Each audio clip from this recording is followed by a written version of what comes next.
G'day everyone, Macca here again, back with more blokes and more bikes in 2011. Now today I'm here at Gary Hacking's house.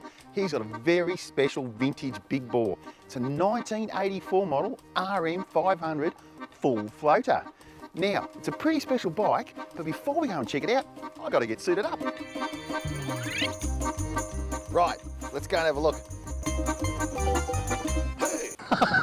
G'day Gaz, how you going mate? G'day Macca, what in the hell are you doing? Mate, I'm here to look at the full floater. Isn't that a bike that floats or something? You've got to be joking. Lose that gear if you want to say this, mister. What the?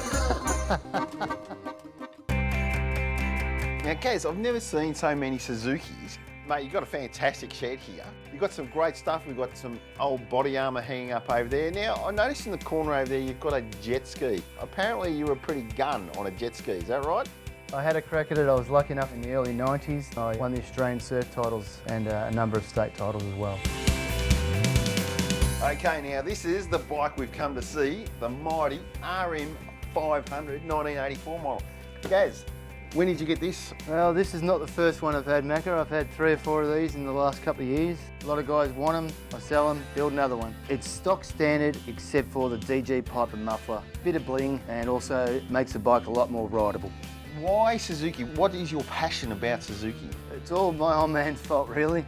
He had a shop next door to Peter Stevens in the early 70s. We used to wander out, you know, instead of cleaning up, and my brothers and I, we used to wander in and look through the window at Peter Stevens and just drool over these, you know, mini bikes and RM80s, and it was probably the start of my addiction to Suzuki. I have a 1978 RM250 PE175 Enduro, an RM250 1983, a RM400N 1979, an RM400T 1979, and my favourite being the RM370A 1976.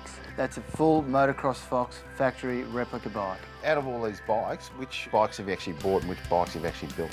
The RM400s are all hand-built. The Motocross Fox and the RM500 are completely put together from scratch. Now, we had a bit of a joke before about the full floater. Now, tell us, what is the full floater suspension? Suzuki went from twin shock suspension to the new full floater, being a full floating top rocker arm, allowing the struts to move the suspension, as in full floating the rear shock itself. Okay, does it work? It works real good. The thing with this bike, it was the introduction to long travel suspension and power. It was a real weapon. These things are really quick. You do the Viper series, yep, and you ride this in pre-85? Pre-85 class? Yep.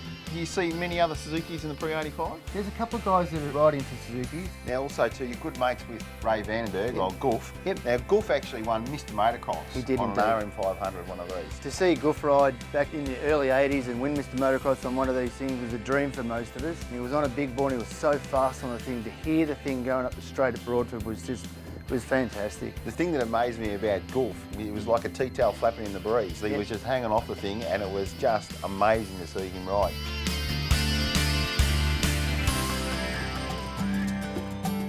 Okay mate, thank you very much for showing us around your shed. That's really good. Thanks Macca. You can come around anytime, dude. No worries mate. Okay, that wraps it up for this week. But remember, if it's classic, it's fantastic.